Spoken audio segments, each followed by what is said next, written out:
Whether you're leading for the first time, leading through change, or learning to lead all over again, this space is for you. No fluff, no gimmicks, just real talk from those who've led through challenges, adapted under pressure, and thrived in the face of change. Welcome to Command to Corporate, where leadership isn't just taught, it's lived. Let's get to work. Alrighty, welcome back everyone to another episode of Command to Corporate C2.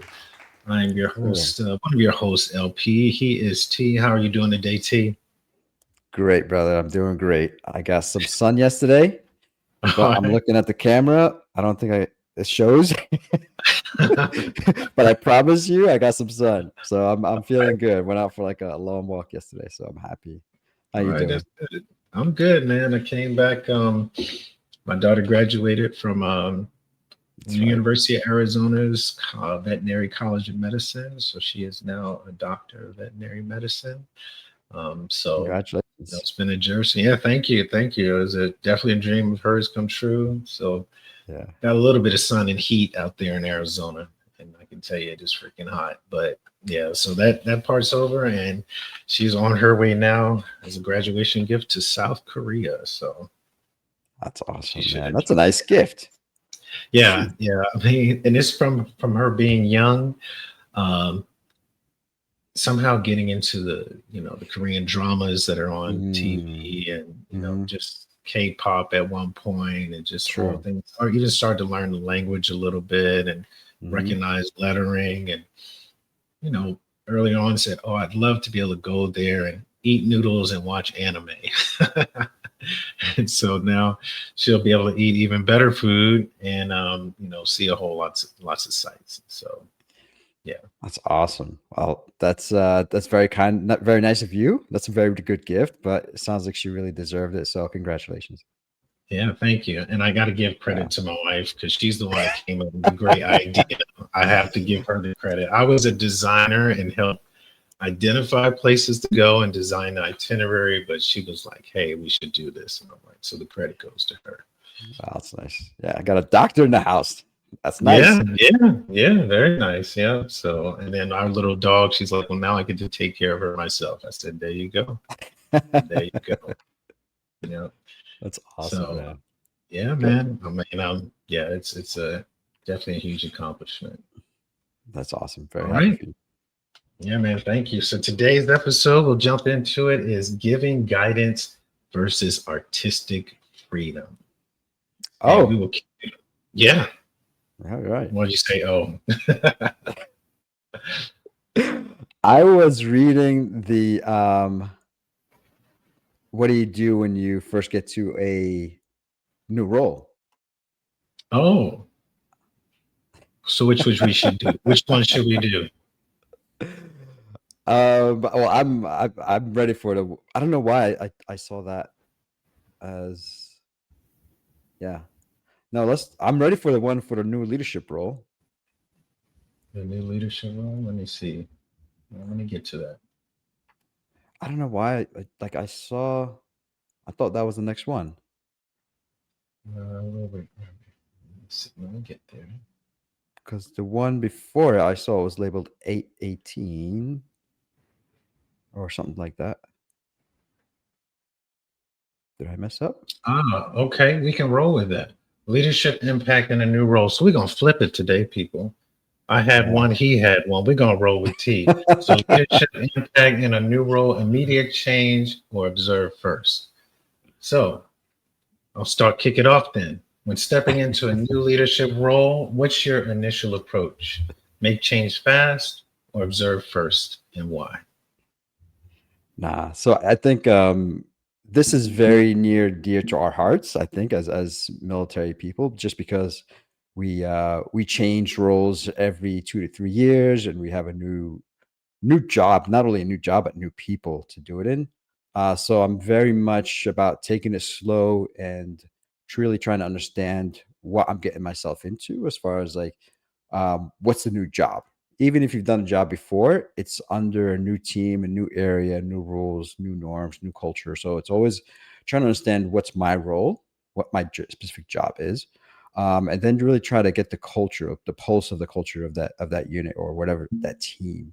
Trying to understand what the people, the vibe, if that makes sense. Yeah, Yeah, and yeah. then asking like, so hey, trying to understand like how are things normally done and why. And I think the why is a big part of it. And so once I get all that information, then is usually when I start tackling like some, whatever problems that they are that I identified. But so yeah, so that's how I would do it. And I think, it's not much different in the corporate world, I imagine.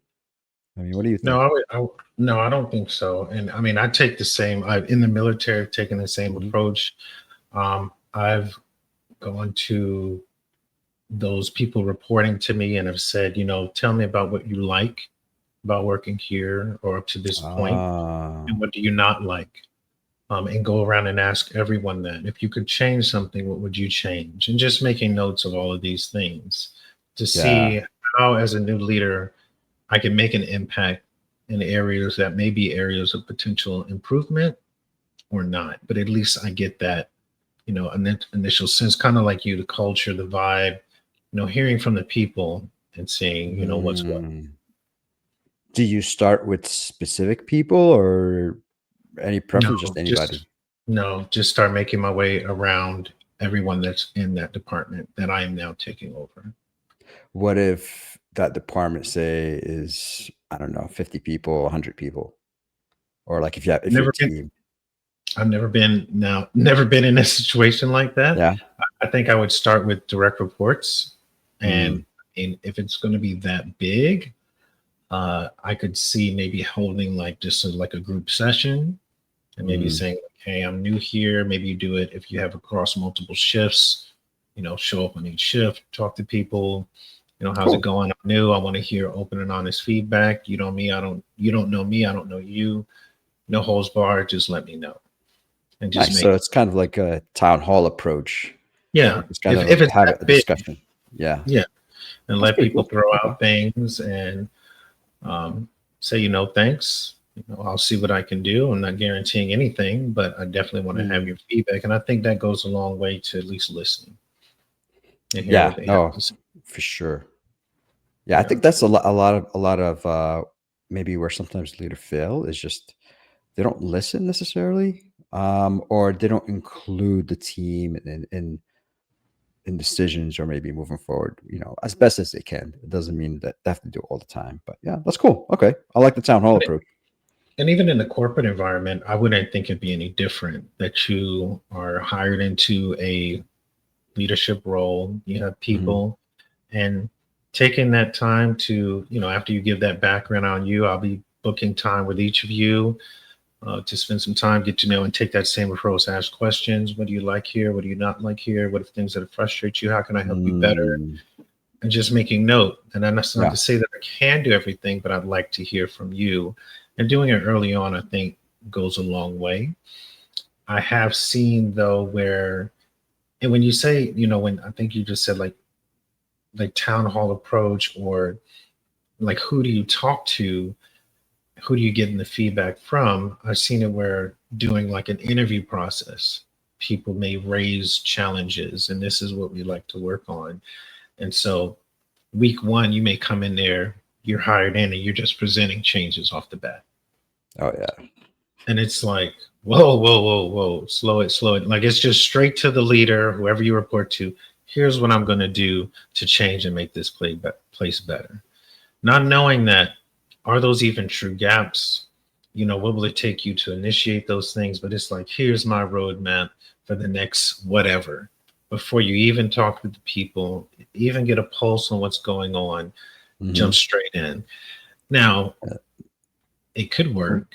Well, I what do you think, think the risks of that are exactly? I oh, think what's going on there. yeah, Yeah. yeah, it's definitely high risk because for one, you could, it sounds like a grand plan. Hmm. But could it happen? You haven't made any connections with the people.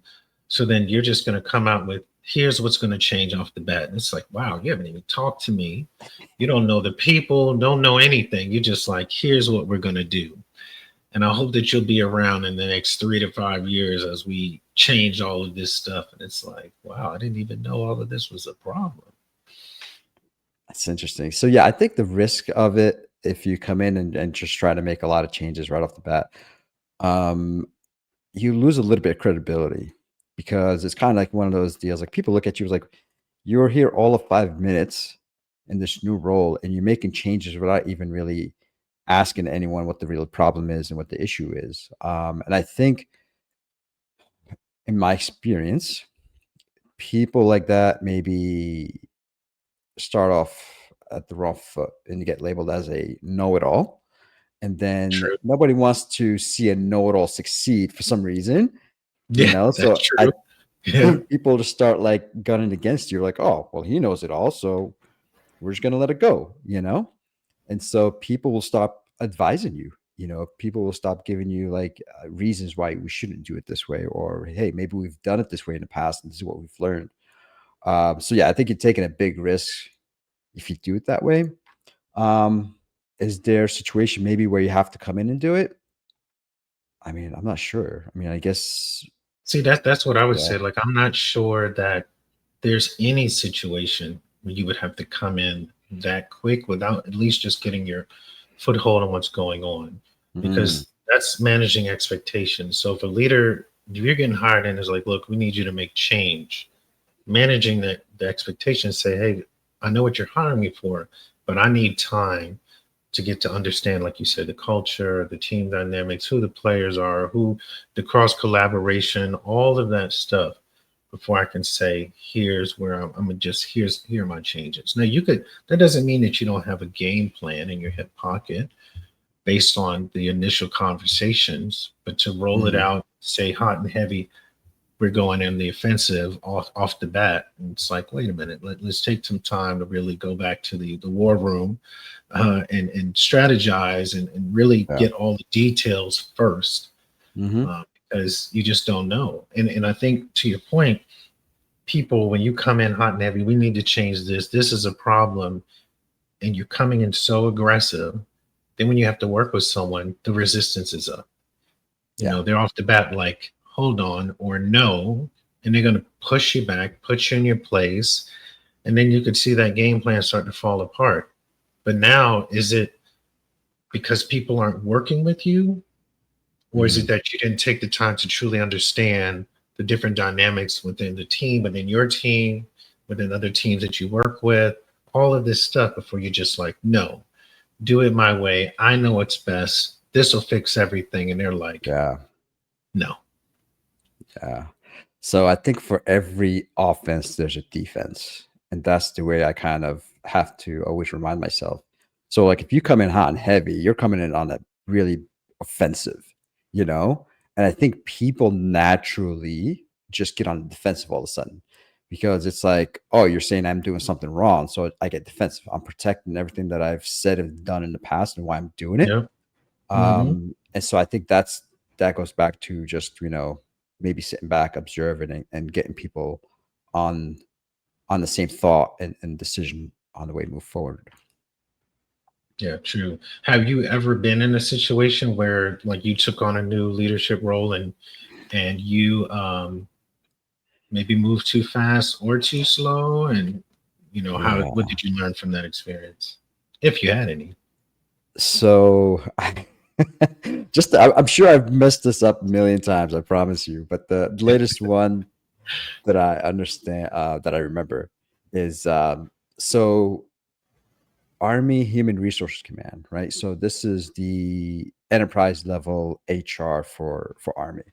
So I was essentially hired to lead a military pay effort. So it's a new software that's coming on board. So it involved developing a new division. It included training HR personnel in specific military pay knowledge and transactions. And so I was essentially plucked out of the regular army. I was supposed to go somewhere in Pentagon, and then they're like, "No, you're coming to Fort Knox."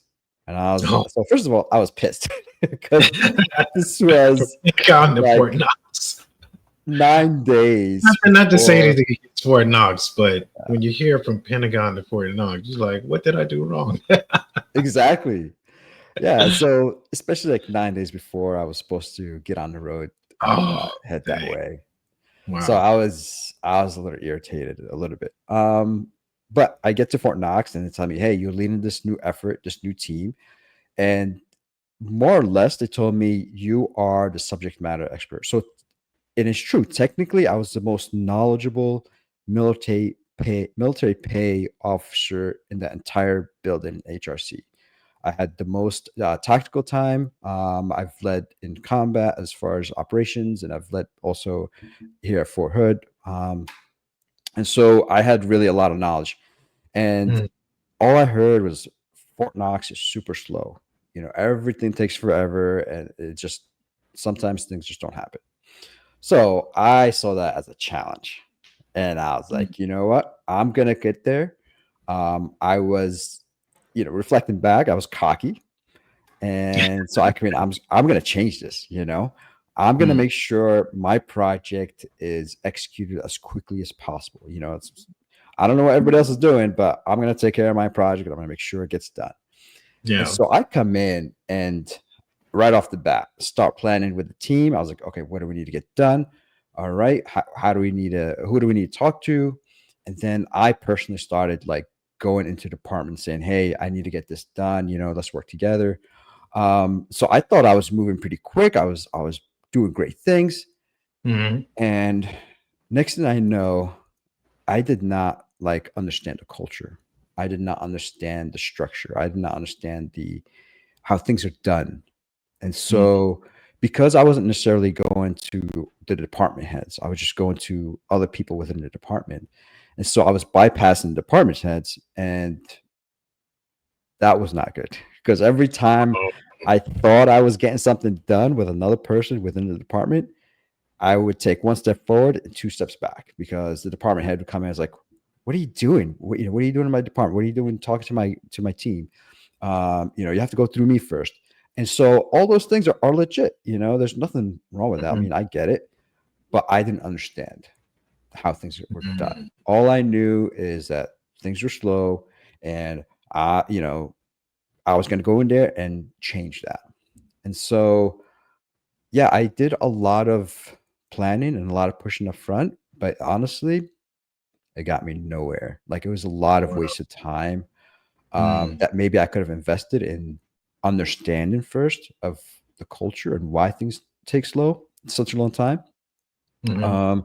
I think I probably would have been further along in the process. But lessons learned, and I understood the culture and how things are supposed to get done. So then I fell in line. I don't know if that's a good or bad thing, falling in line, but it is what it is. If you want to get stuff done, that's the way it gets done. Um, but at the end of the day, people recognize that like, oh, he's pushing, he's moving. And so I kind of had that, reputation. Mm. Sometimes good, sometimes bad, but they knew at least I was trying to get things done. And slowly but surely, I kind of formed relationships and partnerships. But Did that that took help you to a long then time. execute other things quicker? It did, but it goes back to just building relationships and having a coalition of people around you. You know. Mm, So yeah, but moving in like a like a bull in a china shop, yeah, I would not gonna work. Yeah. quick change did not work. So yeah, failed miserably for the first couple of months, I would say. Mm, But yeah. okay. Yeah, I can't. I don't remember a time where I've moved too fast or too slow. Mm-hmm. To be honest, I've taken that same approach wherever I've gone. Um, Mm-hmm. interviewing, getting to know. I do think though that I've had it when it comes to culture Mm-hmm. and just recognizing when there's problems, having identified a solution, wanting it to implement right away, and it doesn't. And then it's Mm, like, why not? It's clear as day. Everything yeah, supported is there. And it's yeah, like, well, it doesn't work like that. And I yeah, think coming from the military to civilian sector was like, well, why not?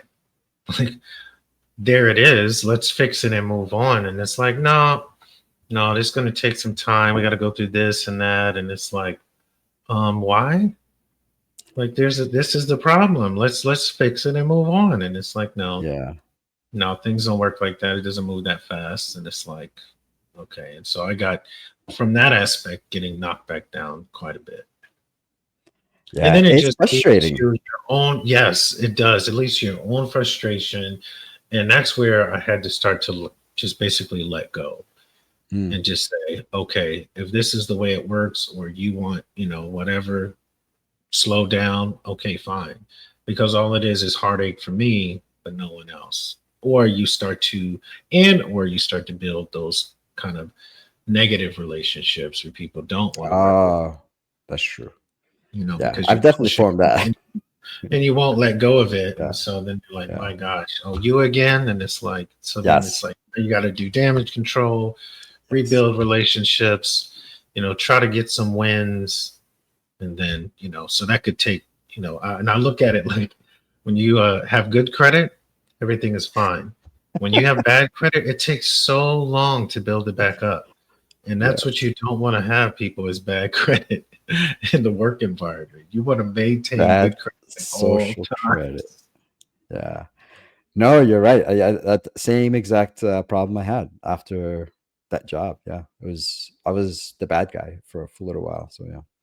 And then that leads to, so then how can a leader, a new leader or leader, gain trust while still signaling that they're here to lead and improve things? And I think we've already touched on it. It's like that, those Hmm. relationships is really trying Yeah. to get to know people, and maybe sharing, like, hey, my objective is to do XYZ over time. I really love to be able to partner with you when the time comes. Maybe we can have some, sessions together, talk about it, what's possible, what's not possible, what are low hanging fruit that I can help to get achieve this, what are things that are going to take, longer term, turn to a project, understanding all of those dynamics, because then people are like, okay, you're willing to listen, you're taking the feedback, and they Hmm. see that you're, doing it in a phased approach, maybe, or steps, however you want to look at it. So I think that can go a long way as far as gaining the trust, because trust, to me, we've talked about this before, to me is number one. If you can Yeah. establish trust, you can get so much done when people have faith in you, that trust, just you have a good rapport with people. Yes. Yeah. I think I like that approach. I will add on just a little bit more to that. Hmm. So I think every time I get to a new place or a new team, there's two things I really think are critical. When I sit down with my first one-on-one with my boss, I was like, hey, what are your biggest challenges with my new team? What are the issues you've been having? What is the biggest pain in the butt for you? So I jot that down, note that down. Then I go to the team. I say, what is our biggest problem? What is our biggest obstacle? And I jot that down. And then it goes back to what we kind of discussed, get to know your job, get to know the people. And then you start looking at, okay, the team said these are our biggest resistance to success. Let's solve it together. And so once people see like you've taken away their biggest stressor or annoyance, usually people are like, oh, this guy is on our team, you know? And so you automatically become a great team member because now you've solved a lot of, or maybe a major problem that they've been having. And I think same way when it goes to your boss. I think that's the second step. All right, let's help the boss out and say, okay, let's fix this problem they're having. So that would be my approach. All right. Yeah, it sounds good. And that kind of that leads to kind of the next one. What does a Mhm. strong listening tour look like, and how can it shape your leadership strategy? And for those that don't know, listening tour and leadership is when a leader deliberately schedules a series of conversation with employees, which we talked about, stakeholders we just talked about, or community members to gather input, understand perspectives, and Mhm. build trust before making major decisions or changes. And that's what we're talking about up to this point, is really it will influence your strategy. It should, because though, and again, a leader can come in and have a game plan. I've researched the company, I've gone through the interview process, I heard their pain points, I'm gonna Yeah. make notes. But that's just one side of the picture, you know, but you got to get the other side. You should want to consider the other side. and really get all of the input from different angles because you don't know who you're dealing with. True. And also a technique. So usually you go to a new team and there's always that one or two people that are extremely vocal Oh that will yeah, tell you everything that is going everything, on, all the everything dirt. that is wrong. You Exactly. know. So I've managed success in turning that person to an ally. I'm like, Mm, listen, you clearly know a lot about what's going on and understand what's going on. I'd really like for you to help me understand like the real issues, but also help me solve them. So uh, because people usually just love this person because that person is really vocal about the problems people are having and then the mhm. resistance they're feeling. And so I found success in recruiting that person to be an ally now, and so and the team is usually very happy to listen to him, because they know that person is fighting for them. And so as long as I have this person on my side, we could easily work together and they could disseminate that message out. It's like, hey, this person is actually cares. He's trying to do something about this problem that we're having. So it's just kind of a small tip that's worked for me. So what happens when that person is very vocal is angry because they They're always see angry. problems there where people don't want to listen to them, where they may be right, but because they're so aggressive and upset and Mm, everything that it just looks as you're just a problem child.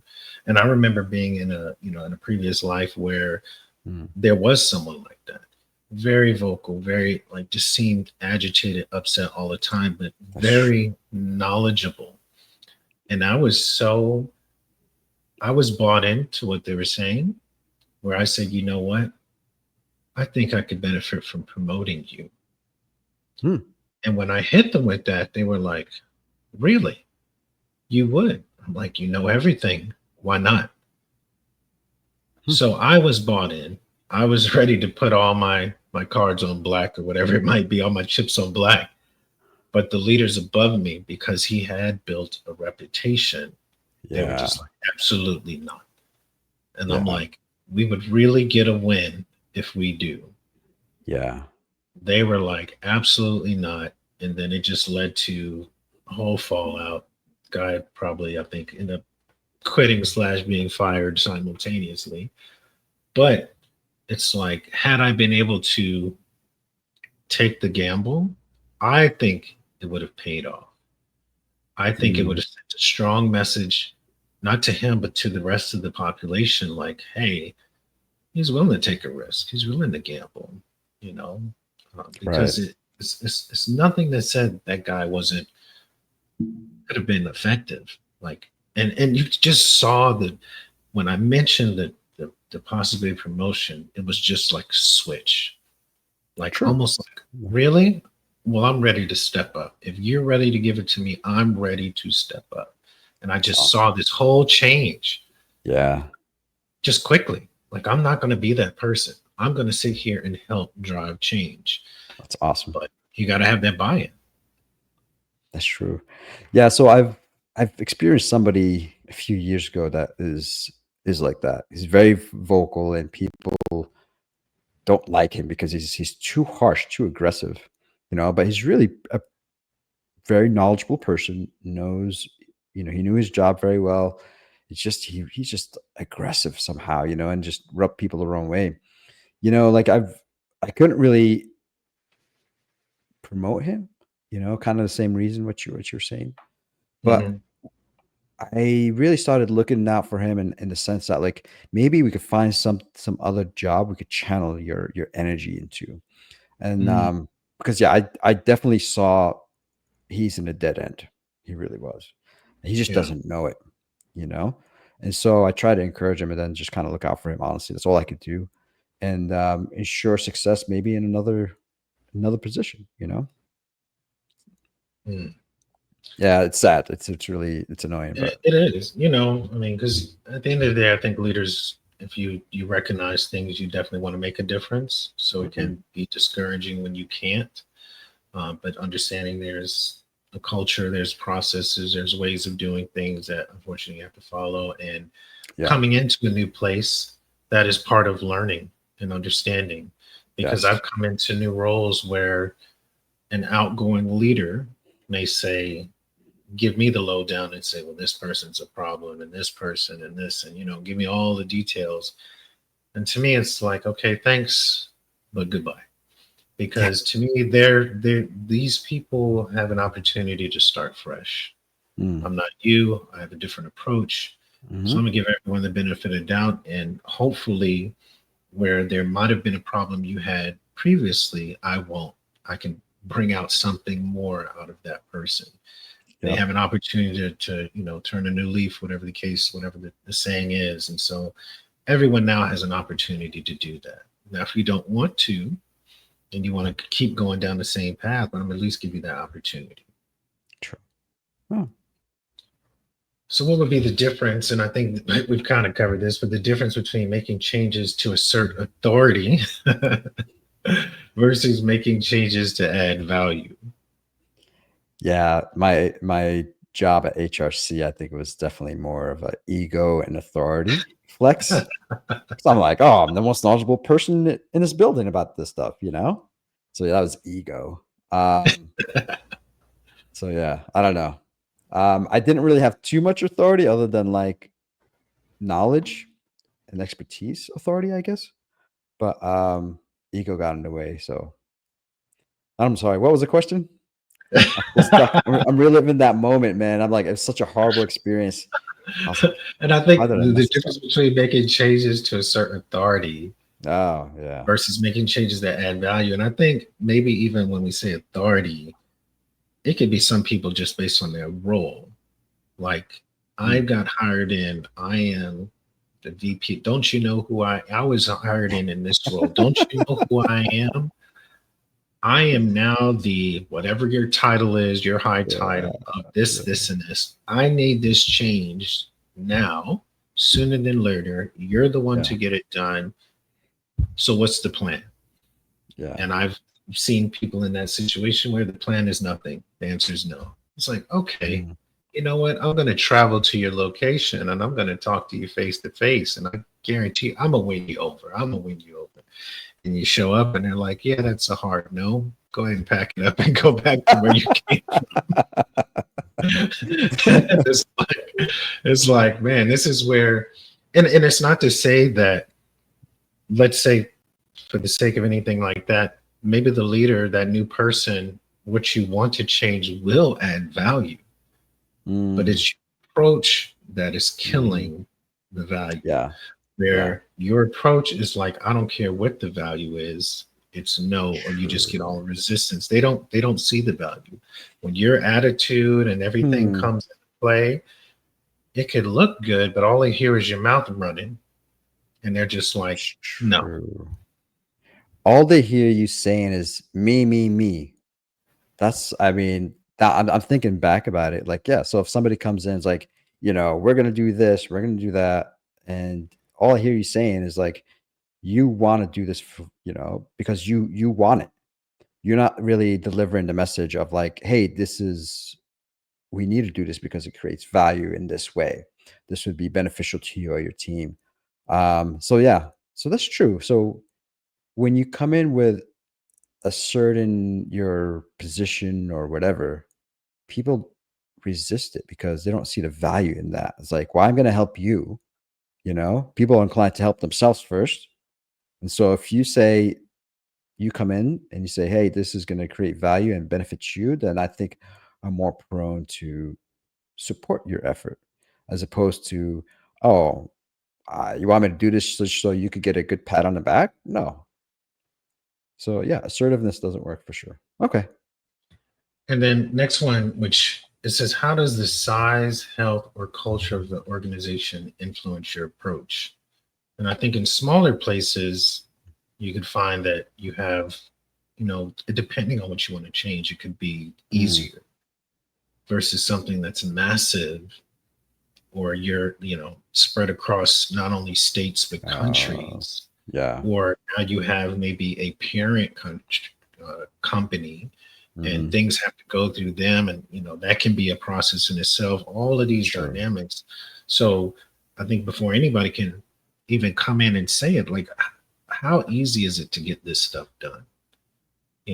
What, and even like thinking about relationships, has the current team that you're coming into, do they even have a good relationship with who you may need to work with and who you need to? Oh, What if they have previously had just been beefing?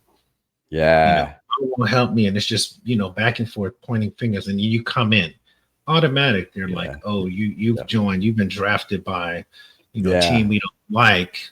Yeah. And so now you have to overcome that.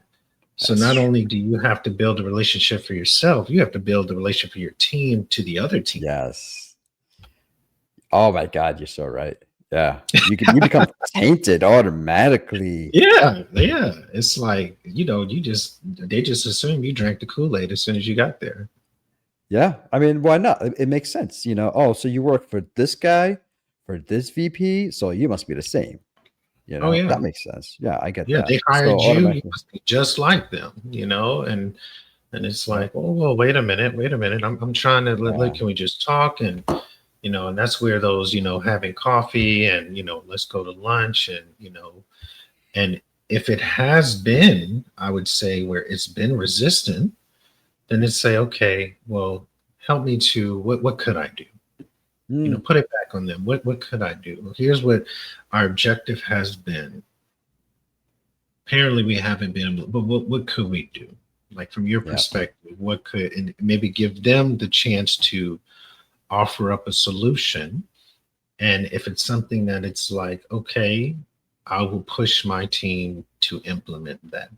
So maybe Yeah. let's say, basic example, we've been trying to get them to use this form to help our process, and they refuse to use it. They just keep sending us emails. Hmm.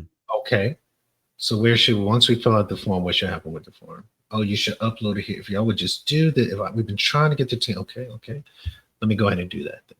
Go back to the team from now on. Team, this is what we have to do. It's part of the process. They've changed the process. We follow the process to help expedite things, not only for them but for us. It's a win-win Hmm.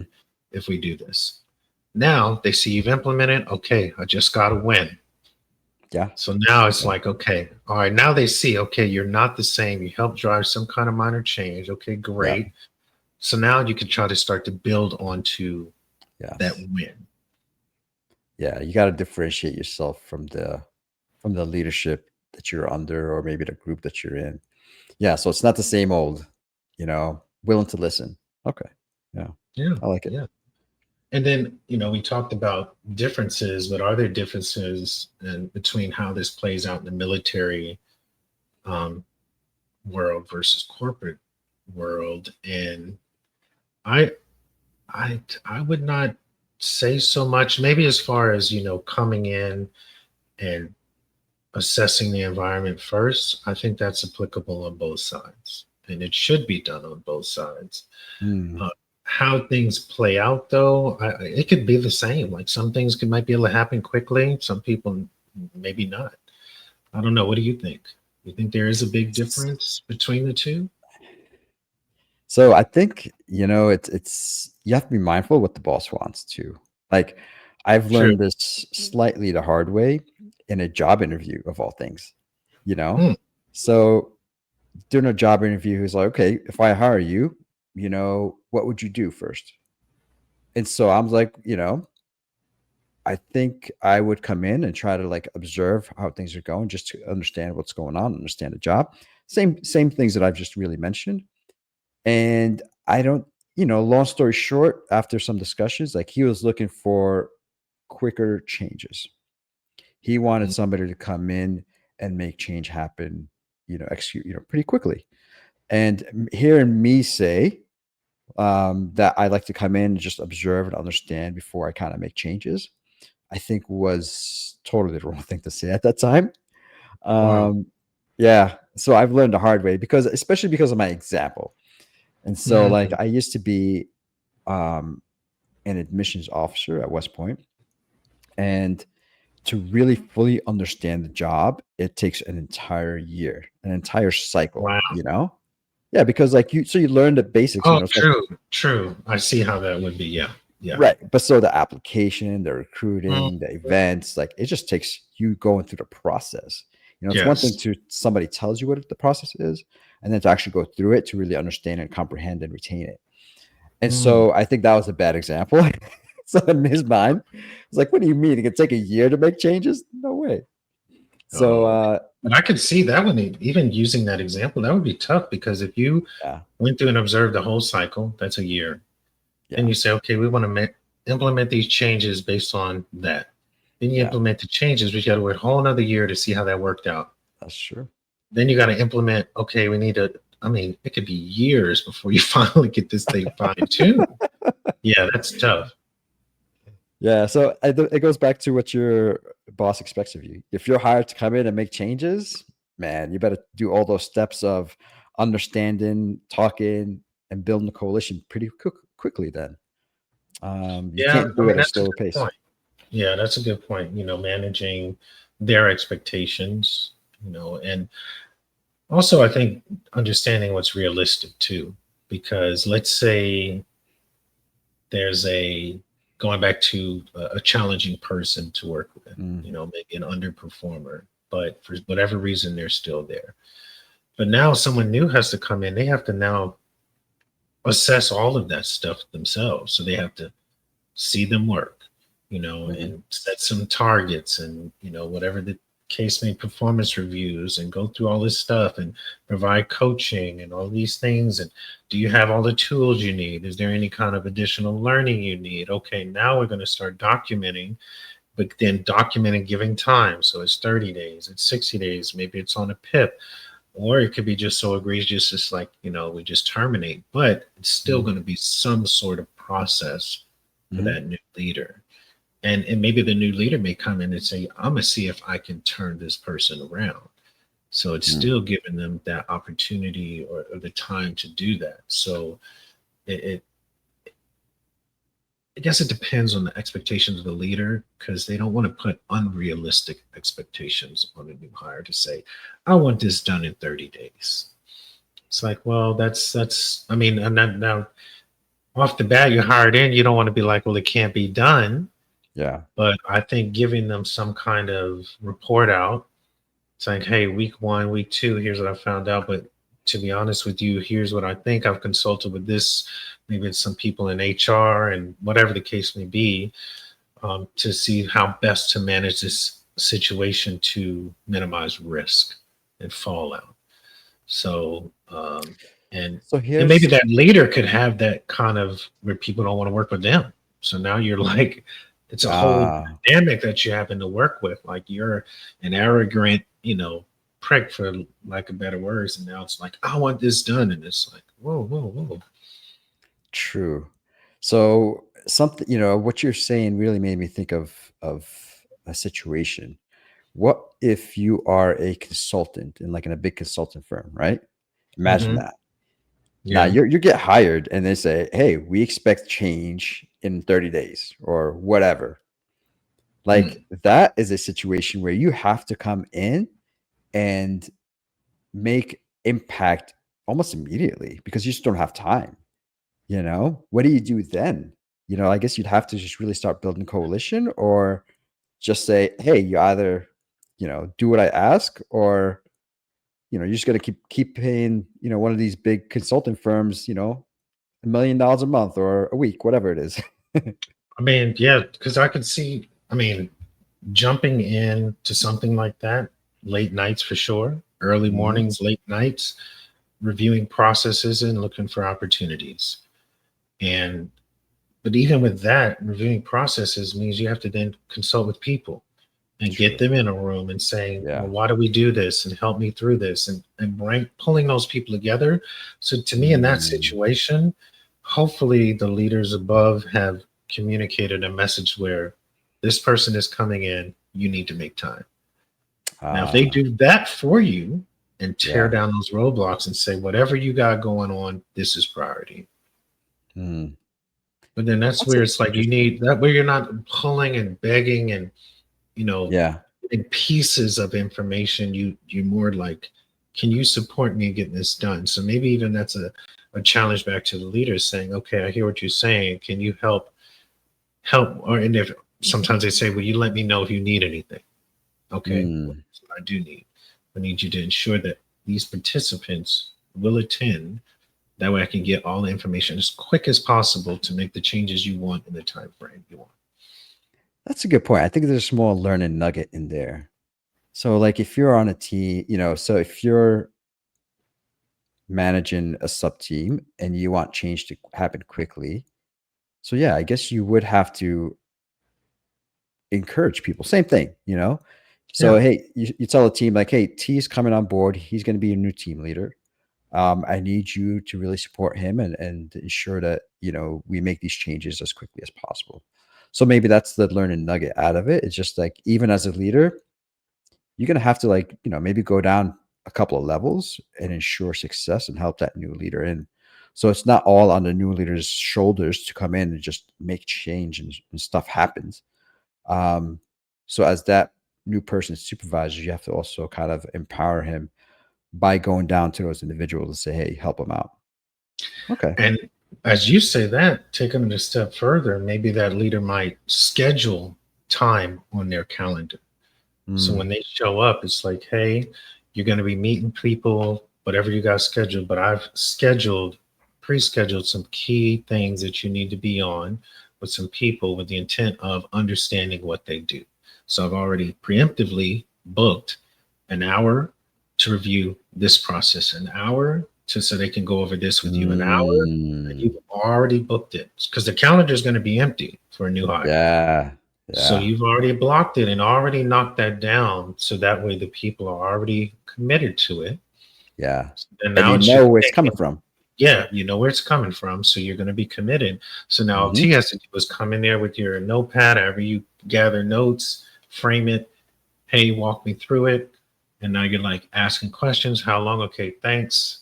And that would set you off even better.